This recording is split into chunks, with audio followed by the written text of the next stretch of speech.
Hello, my lovely internet friends. I am out in my orchard that has turned into a jungle over the last several weeks. Not a bad thing, just growth season is all. I am trying to re-ink some of my pens for the month of July. Yes, I know it's a bit early, but I'm going to do it anyway. These are my regulars.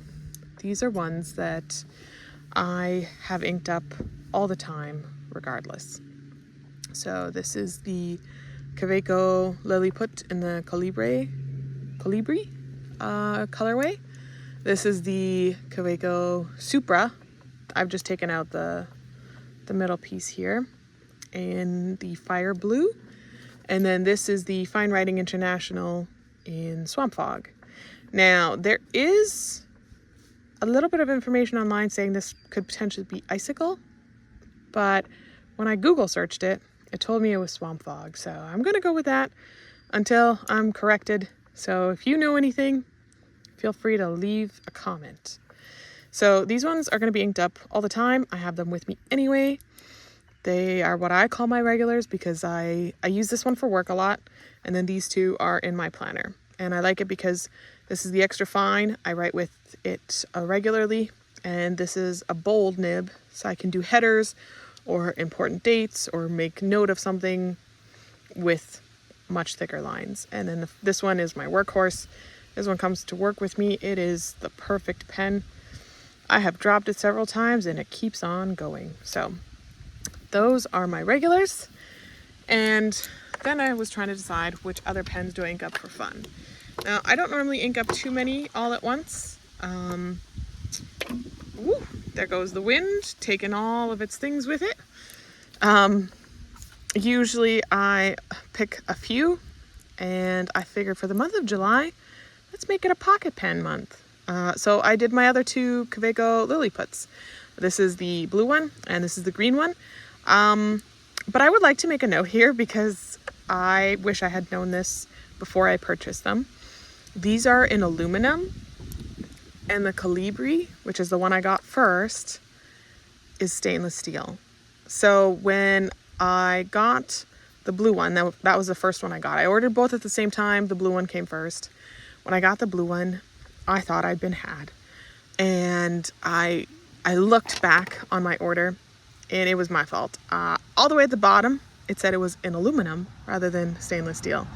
And part of the reason that I love the Lilliput Colibri is because it's heavy. It's got a bit of weight to it, even though it's very small, and I find it's a much nicer writing experience. That doesn't mean I don't like these, but I was disappointed when I took them out of the tin. So keep that in mind. If these are something you're interested in and you want the lighter pens, the aluminum is definitely the way to go. The stainless steel, it's got a bit of weight to it, but I personally prefer a little bit of a heftier pen. So these 5 are going to be the ones that I'm going to be inking up for the month of July. So we will see how this goes. I've got some colors picked out. These 3 I need to clean out. These ones are clean because I had them in storage. So I will just ink these ones up, but I'm going to clean these. So I'll be right back and then we will do the inking. Okay, so I have cleaned my pens. This is what I use to clean my pens. It's a syringe, and then I glued a cartridge. I cut off the bottom of the cartridge and then I super glued it into the syringe. I saw another YouTuber, and I'm going to list her below, and I'm going to link her video, and she talked about it, and I thought it was absolutely genius. So you can get the syringes on Amazon, and the cartridge generally comes with a pen when you purchase it, depending on the pen, obviously. Thankfully, Kawecos are pretty standard size, and you will see that most of the time this will fit into most other pens. So my Fine Writing International, you can put this in the bottom and rinse it out that way. So what I do is usually I'll take the syringe and I will take my distilled water, because I have hard calcium in my water otherwise, and I don't want that in my pens. So you'll fill it up like this, and you can just attach it to the nib like so, like you would any other cartridge, and just squeeze the water through. Now, I've already rinsed that one, so we will leave it there. So that's my clean distilled water. This is the one that's already dirty. I suppose I should not have put that in a juice container. I'm gonna have to dump that before someone accidentally drinks it. The other thing I would like to note is if you get the Colibri Lilliput, the nib comes anodized. At least that's how it's advertised. That was my understanding of it. But as you write, it will wear down on the anodization, which should not be possible. Usually when you anodize metals, it stays pretty firmly. You'd have to be pretty rough and chip it. So I think this may be painted on. So eventually I'm going to try and re-anodize it myself and see what happens. The reason I love this pen so much is actually because of the nib. I've had a few other extra fine Kavekos, and let me tell you, this one is a gem to write with. I've had other people try mine and they totally agree with me that it must have been smoothed, or maybe I just got lucky. Whatever the case may be, it's a particularly smooth and well writing extra fine nib, and I have not had such luck with other Kavekos. I usually write with an extra fine, and this one is definitely the nicest one I have. I think that's why it's one of my workhorses. Anyway, so what I was going to do is ink up my new pens, and I'm going to put Colorverse Redwood Forest in for the green Kaweco. Let's see if you can see it there. I feel like my thumb is in the way. Let's see if we can do this a better way. There we go. I think that's a pretty good match. I mean, they're obviously not the same. I got this color from Fountain Pendulum. I have a video from a haul I did from hers and that I have not yet posted, so that is coming soon.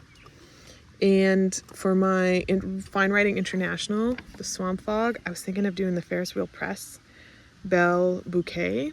I thought that was kind of neat. I know it doesn't necessarily match with the pen, but it's such a lovely color. There's no shimmer in that one, which is a bit unusual for Ferris Wheel Press. And I'm not a fan of putting shimmer in my fountain pens. The other one that the blue one, the blue Lilliput, I was going to use Rora and Klinger. I'm pretty sure I'm mispronouncing that, but that is how I have heard it. Please feel free to correct me or give me pronunciations in the description. I don't know how to pronounce that word at all. So yeah, we're just gonna leave it like that. It's a nice color. I think these two complement each other really well. And then for the Colibri, I was gonna use the Lamy Rhodonite. I think that one looks really nice, especially with the pink that's on the pen. I figured that would be a good option. And for my workhorse, I'm going to be using Sailor Shikiri. Also can't pronounce that one. I think we're just going to leave it at that, and you guys are welcome to tell me how to pronounce it in the comments if you want, but I do not know for sure. So those are the colors that we're going to put in the pens. I'm going to get those inked up, and then we will do an entirely new page of swatching and currently inked for July. So I thought it might be kind of nice to give you an idea of how I refill a lot of my pocket pens. So generally I will take a little sample or a bottle depending on what it is. I've got a sample.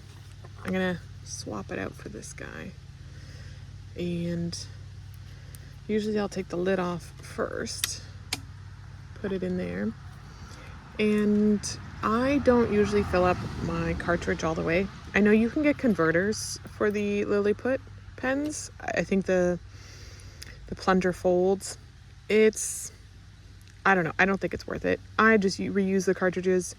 I rinse them out and then they're good to go. Usually I only fill it up halfway, and if I really need to refill it before the end of the month, I will do so, or I'll do without depending on the situation. So usually I just take a little bit, put it into the cartridge, check to see how much I have. Ooh, that's quite a bit. We're gonna take some of that out. yeah, half a cartridge or so. It's, oopsie daisies. It's too much otherwise. Especially for an extra fine nib. I don't necessarily use like as much ink when I have an extra fine nib.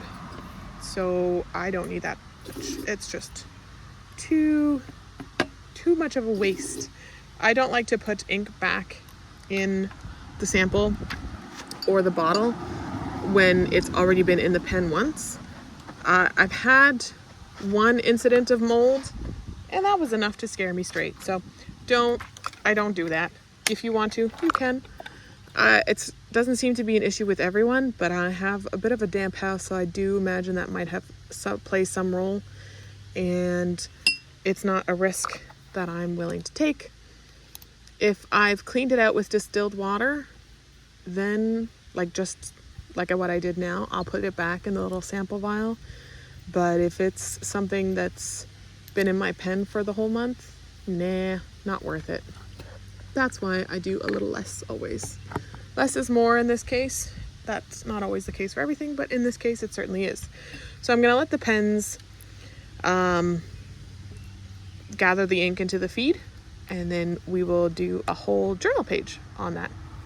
Okay, so all the ink is now fully in the feed and coming out of the nib beautifully. So we are going to do a swatch.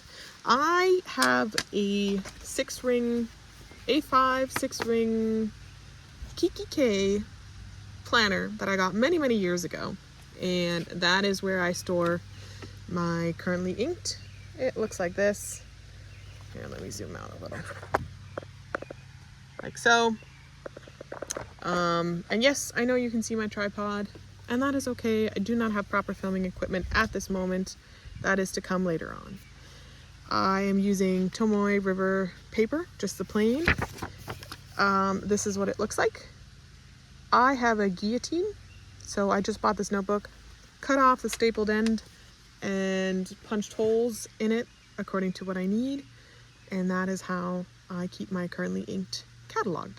So we are going to start off with, actually let's do this one, the Lamy Crystal Rhodonite. It is a sample.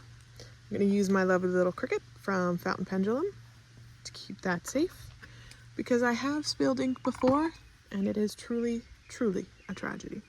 So I'm going to dip the spoon in there. Maybe not, got stuck, hang on. Let's see.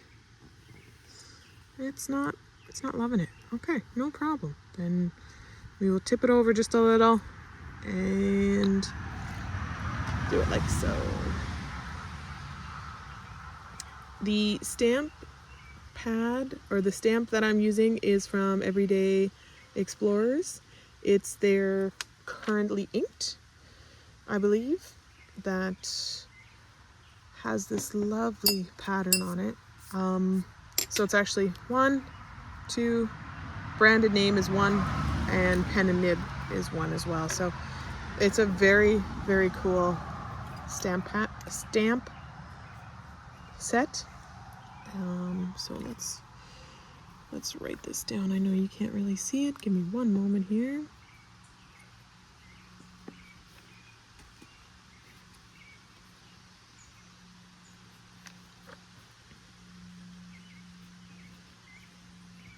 Make sure I spell that correctly.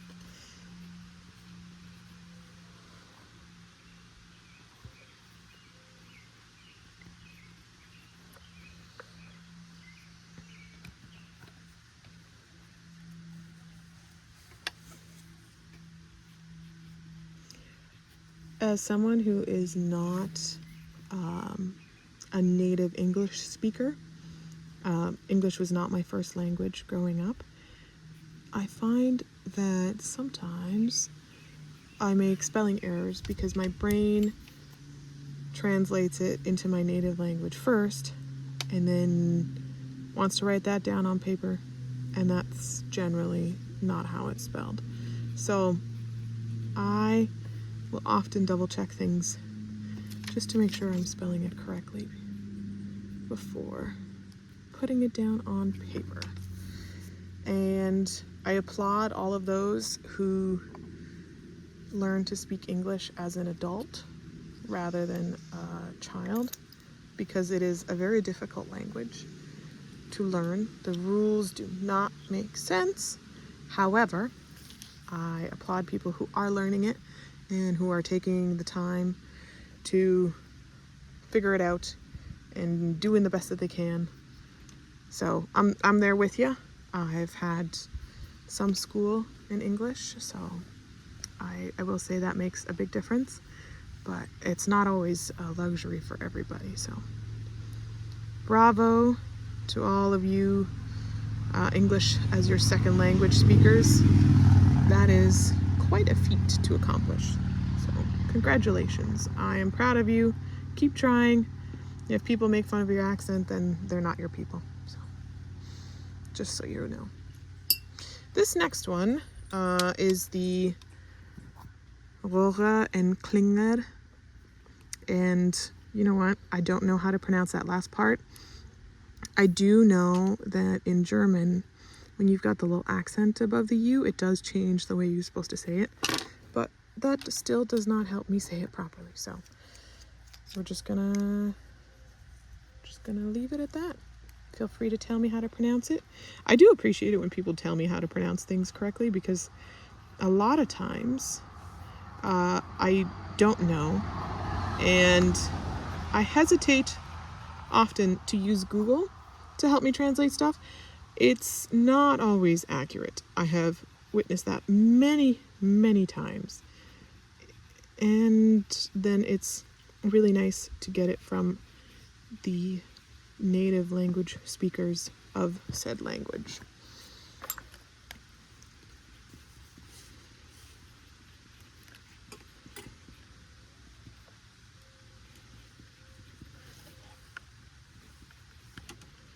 And this one is in a fine nib. As you can see, it's a little bit thicker than the one on top, which is really cool. Actually, the Lilliputs, I have an extra fine, I have it in a fine, and then I also have it in a medium. So that's quite a bit of fun. I'm very, very pleased about that.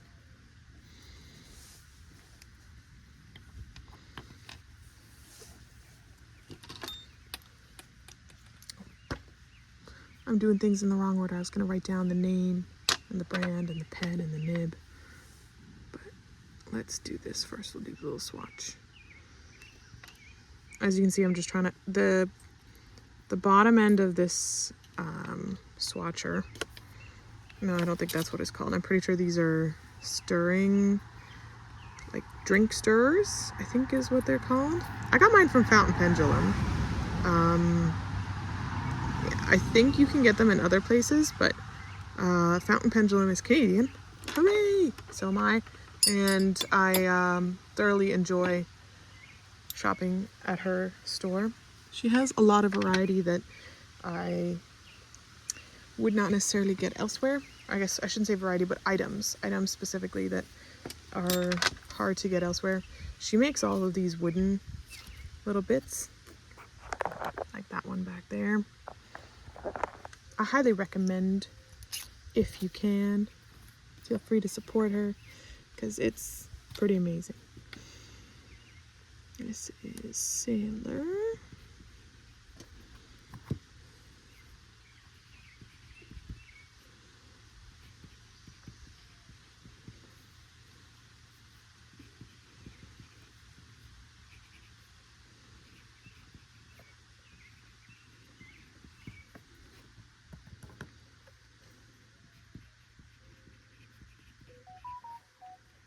I don't know if you can hear the mourning dove in the background. Got quite a bit of those here. Love them. They are beautiful birds, and I actually think that their sounds are not sad the way that a lot of people do think that they are. But everyone's entitled to their opinion, so if you find it sad, I can understand that. But I personally love the sounds that they make.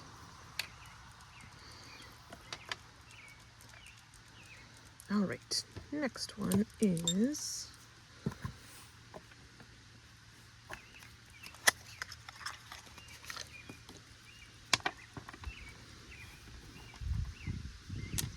I don't think I will be able to get the end of that in there. So what I'm gonna do is I'm actually gonna use my blunt end syringe. I'm gonna take out just a smidgen. There we go. And just drop it onto, there we go, like that. I think that might be plenty. Maybe a bit too much. That's okay. Mistakes were made. It happens.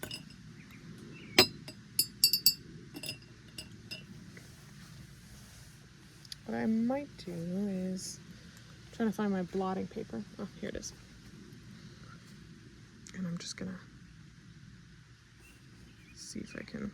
I suppose it's not exactly blotting paper. It's a postcard from Wonder Pens, but I use them as blotting paper often, and they do absorb really, really well, as you can see. There we go. Let that dry before placing it on something, potentially inking something else. Have done that before too.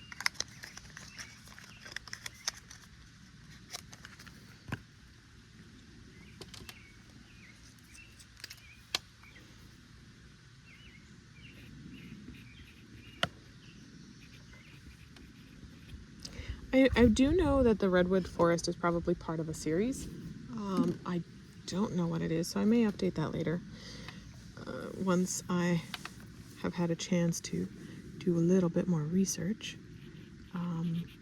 Because I know they release, I guess, a line, if you want to call it that, depending on a specific theme generally. But I don't know what it is, so I'm just going to write Colorverse and then Redwood Forest. And that'll be that.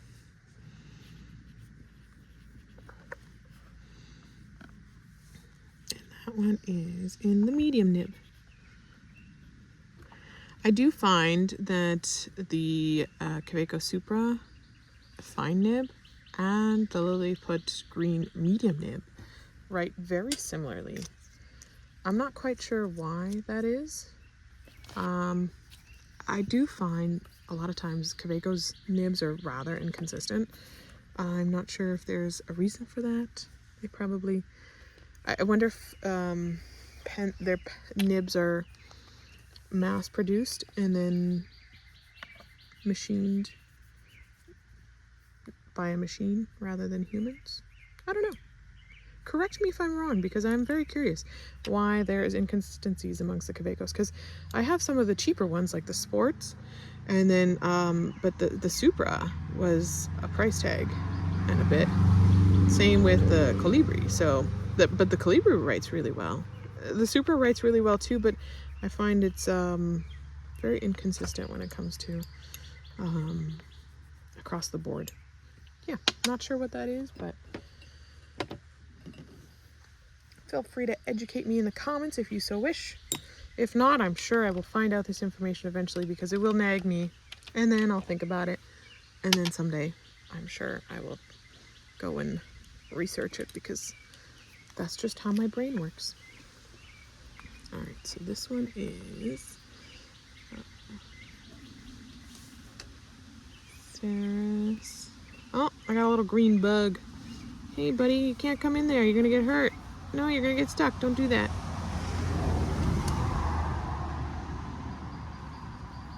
All right, he is on the ground. That's where he wanted to be, because he jumped off my finger, so nothing I can do about that then.